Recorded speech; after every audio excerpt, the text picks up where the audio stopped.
everybody. Welcome back to the Hip Horse. Tommy D along with Johnnie Lowe. You're on Derby Talk, episode number 13. Kentucky Derby 148 right around the corner. Johnny, how are you doing today? Doing really well. The big races, prep races, obviously for the Kentucky Derby, just got finished. We've got one left. The field's really starting to take shape. We've had a couple of defections. We've got a couple horses that stepped up. Looks like we're getting towards crunch time. Yeah, Johnny, we are right there. 23 days as we're recording this. May 7th is the Kentucky Derby at Churchill Downs. This is the Kentucky Derby 2022, the Run for the Roses. Johnny, what a great weekend we had of racing last week. Let's do a quick recap of the Kentucky Derby races from last week. As we said, 300-point races, automatic get you in. The first was the Wood. Mo Denagle taking down the Wood Memorial from Aqueduct. The Bluegrass, Zandon showing up in Keeneland in a big way. And then at Santa Anita Derby, you got Taiba winning at Santa Anita Derby nicely in his second career start. Johnny, your thoughts about these three big races? I think they were great. I think that it was excellent racing around the country. Mo Denagle gutted out a little, I would say like maybe a nose victory. It was not a little victory, but it was a huge victory for him over early voting, who's by Gunrunner, who's really, really picking up some steam lately. He's got Cyberknife in the gate. He's got Taiba in the gate. Early voting, if they stick him in there, that's more speed to the equation. So it'd be pretty incredible to have three horses in the gate in your first crop. I mean, wow, hats off to Gunrunner. The Bluegrass Zandon, he came off the pace, ran him down, beat Smile Happy pretty convincingly. He showed a little bit of heart and effort in that race. I think people might move him up on their leaderboards. And then the Santa Anita Derby, we had Taiba. He overcame Messier, ran him down, pulled away pretty convincingly. Unfortunate thing, Forbidden Kingdom, I guess he had a little inflammation in his throat. They're looking at maybe a tieback or something like that. So he's going to be off the Derby trail. And I don't think we saw his best out there either. So congrats to all the guys that connections that had horses win those prep races. And I think that we might even see the favorite out of one of those races. Yeah, Johnny, Taiba, impressive there. Nice call. $10.60 winner. It was number one on the pedigree pick. So if you had it, good work there. And also Mo Denagle you had up on the number one. $6.30 winner. So Johnny giving out some winners. And we also had Zandon on the list. So nice work on the pedigree picks last week. Let's take a quick look at the leaderboard. Before we do that, make sure you hit that like, subscribe, ring that bell. We're here on YouTube. Also, we'd like to welcome to be part of the new network, Believe Network, everybody, podcast. You might be listening to it for the first time. We appreciate it. You were hot on the Kentucky Derby trail, so stay tuned. The next couple weeks, we will see how it all plays out. Let's take a look at the current leaderboard for the Kentucky Derby. Epicenter is at 164, currently leading the pack. 114 for Zandon, White Abario, 112, Mo Denagle, 112, and then Tiz the Bomb. That's your top five. Let's talk about the contenders here for the Lexington. We got a couple horses that need a win to get in. In Due Time is on the bubble. Ethel Road is on the bubble. Both of these need to win to have a chance to get to that 40 points. This race is for 20 points on the Kentucky Derby leaderboard, Johnny. So we got a couple horses. You got Tawny Port. Tawny Port could just hit the board. It could get in. And then a couple of these other horses might need some help. A lot of things could happen in these next 3 weeks leading up to the Derby, injuries and whatnot. Other horses might decide to go somewhere else. So this race means something, Johnny. We're taking a look at it. The Lexington, your thoughts on this leaderboard picture? Yeah, so I feel like the horses that are in the top 20 right now, this is pretty close to what the field's going to look like. A horse or two might win this race and jump into it. The horse that might win this race might not even want to run in the Kentucky Derby. It might be too close for him. We really don't know. I do expect that there's going to be some defections. 40 points to get into the Kentucky Derby in a year where we had points that were thrown out because Baffert's horses weren't collecting points seems really high to me. Hopefully we don't have any defections. I'd like to see the cream of the crop really go go at it on that first Saturday in May. But this is going to be interesting. There's some pretty good horses in this race, and to see how it moves forward and kind of migrates into the game plan so far. Yeah, Johnny, a lot of factors to look at, leading up to these 3 weeks to the Kentucky Derby. A lot of things could happen. So one of these horses, they have 10 points. They win this race. They get 30. They're off the trail, but you never know what happens. So still trying to fight for a spot, some of these owners. Let's take a look at the Lexington Stakes, the last Kentucky Derby point race. Grade 3, 28, 4, and 2.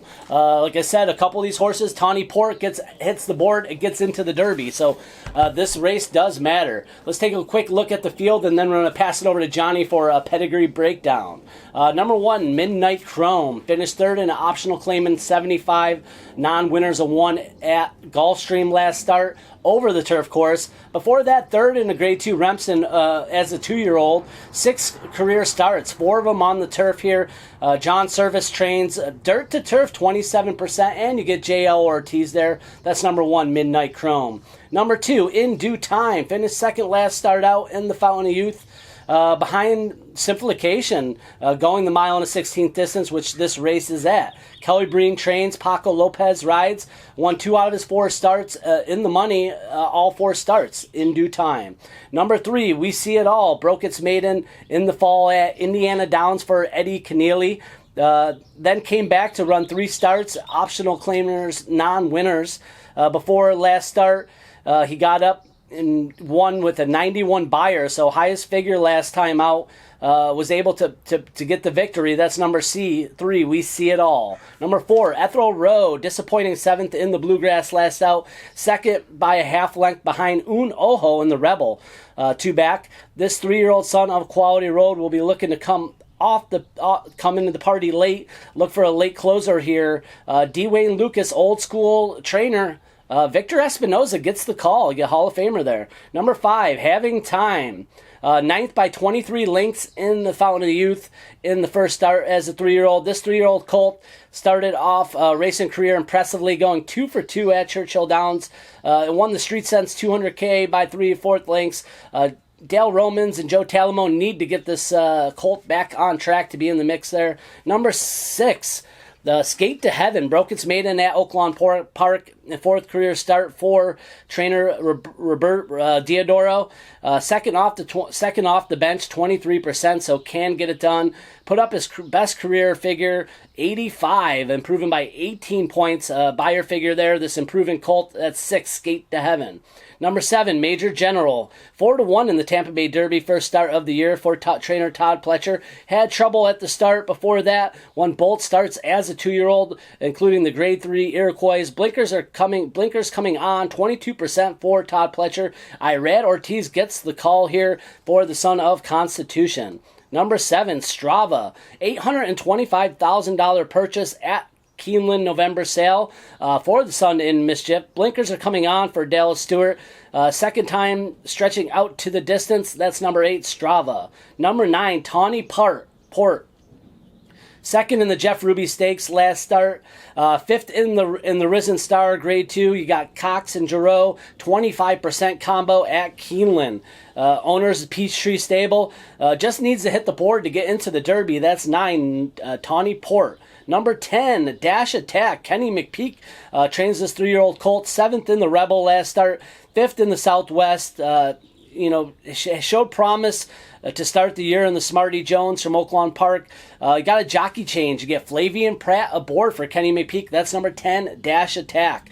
And to finish off the field, number 11, Call Me Midnight. Trouble at the gate last time in the Louisiana Derby. Did win the Lecomte Grade 3 2-back. Closing from off the pace. You got Keith DeSormo and Graham, a combo here. Graham has been aboard 3 starts and has won 2 of them. Call Me Midnight. This is our field for the Lexington Stakes Grade 3. Johnny, throw some pedigree picks at us and your thoughts on the race here.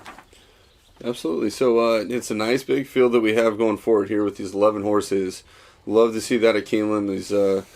It has been a race where closers have had a pretty good shot at winning the race. Even for the sharp turns and the short stretches at Keeneland. looking at the race, breaking it down, there is not a lot of speed in here. I think the trainers and the jockeys are licking their chops to send their horse and play catch me if you can. So with that being said, it's kind of hard to get a real good read on who the speed's going to be. We've got a couple horses with equipment changes, putting blinkers on. I think that maybe one of them might take it, but with that being said, I'm going to be a little bit conservative. I looked through the pedigrees, and there's a lot that are really marginal. It's really close. This is a race.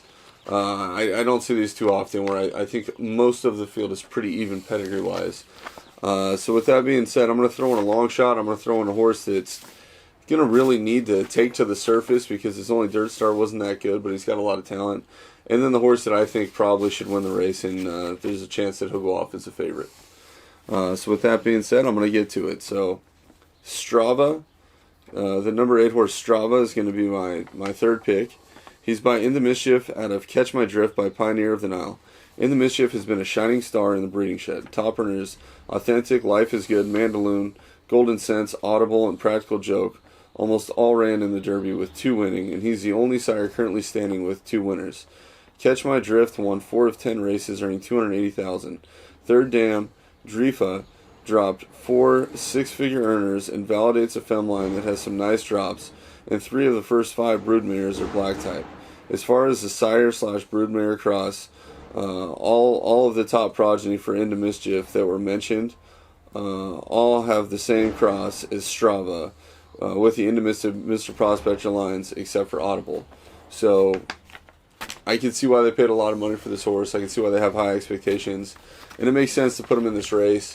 I would expect him to be forwardly placed and see if these other horses can run him down. Yeah, Johnny, number 3 on the pedigree picks, Strava. Dallas Stewart, old school trainer here, putting the blinkers on, like you said, maybe trying to figure out where the speed in this race. Maybe one of those horses adding the blinkers might do it. You might be onto something there, my friend. All right, that's number 3, Strava. Who we got at number 2, Johnny? Number 2, I'm going to go with Tawny Port. So Tawny Port is by Pioneer of the Nile out of Livy McKenzie by Macho Uno. Pioneer of the Nile has a couple of fringe Derby horses with Tawny Port and Pioneer of Medina. He sired American Pharaoh and brings a nice history of class routers. Livy McKenzie won 5 of 29 starts and earned $354,000 in her career. 3 of 4 foals are winners and 2 six-figure earners. The femline has some decent producers on it, and third broodmare, Trust Greta, dropped Surf Cat, who earned over $1 million. The Pioneer of the Nile Macho Uno cross also gives value, and there's a lot of stamina on the bottom side, which should help him get the distance. The big question for this horse is he a synthetic horse? Is he a turf horse? Is he a dirt horse? So far, he's shown signs of life on the synthetic. His only dirt start didn't go so well. Yeah, second in the Jeff Ruby Stakes. Last started out. You got a solid combo there in Brad Cox and Florent Giroux. Like I said, 25% at Keeneland. Just needs to hit the board to get in there, Johnny. So maybe not going for the win. Maybe not laying it all out there, being so close to the Derby. Number 2 on the list, Tawny Port. Who do you got at number 1? And my number 1 pick is another son of Not This Time. They just seem like they're everywhere. In Due Time, who's by Not This Time, out of Sweet Sweet Annie by Curlin. Not This Time has been on fire with his second crop. Possible Derby favorite Epicenter and hard-knocking Derby entrant Simplification lead the way. He also has another legit shot here in with Howling Time. If he runs his best, he could possibly upset the field here. Sweet Sweet Annie never raced, and In Due Time is her only foal to run. The broodmare line isn't full of black-type mares, but does have a nice string of six-figure producers. I like the sire broodmare cross with Not This Time over Curlin. You could almost compare that to Strava's cross, where Into Mischief is the Stormcat line with Pioneer of the Nile broodmare sire, which is the Mr. Prospector line. Here we have Not This Time, who also goes back to the Stormcat line, over Curlin, who goes back to Mr. Prospector. So it's kind of the same cross in those two. All right, yeah, Johnny, in due time, finished second in the Following the Youth last time, behind Simplification, which I know you have high hopes for. Kelly Breen, solid trainer here. Paco Lopez up 2 out of the 4 starts here. Number 1 on the pedigree list. In due time, might be able to sneak in and get in with a win here, Johnny. In due time, sitting there with 20 points currently on the Derby point leader list. 20 more, we'll put it at 40 right there on the bubble. All right, Johnny, enough of the Lexington there. Anything else we should talk about before we get out of here? I know we got a lot of footage and videos coming up, including our top 5 Derby picks. We're going to be breaking down some pedigrees with Johnny on every horse in the field. We're going to be doing some giveaways, too. Am I missing anything here, Johnny, or anything else we should throw into the mix? No, I think you're hitting the main points here. Our top 5 video, we hope to have it out by next weekend. Before they do the draw, before a lot of things happen, get that out nice and early for you guys. And definitely subscribe. Make sure that you're on the list to get the bell rung every time that a video comes out, because we're going to have some really cool giveaways this year in the Kentucky Derby Trail. And we would love for everybody to be a part of that. Yeah, we did it last year, guys. If you were on the Triple Crown run, somebody took home a signed Triple Crown ticket by Victor Espinoza. So we're going to be doing some more giveaways. We're not quite sure what the giveaway is going to be, but it's going to be something cool for horse racing fans. Once again, you're watching Tommy D, Johnnie Lowe here on YouTube. You're listening to us on Believe, and thanks for joining us if you're new to listening, guys. We're going to be giving you more Kentucky Derby content in the next couple weeks. We love this game, and we're all about trying to support horse racing. And throw down in the comments who you guys like in the Lexington here. Give us a shout out. We appreciate you, everybody. Kentucky Derby Talk, episode number 13. We'll see you next time, guys, on the Hip Horse.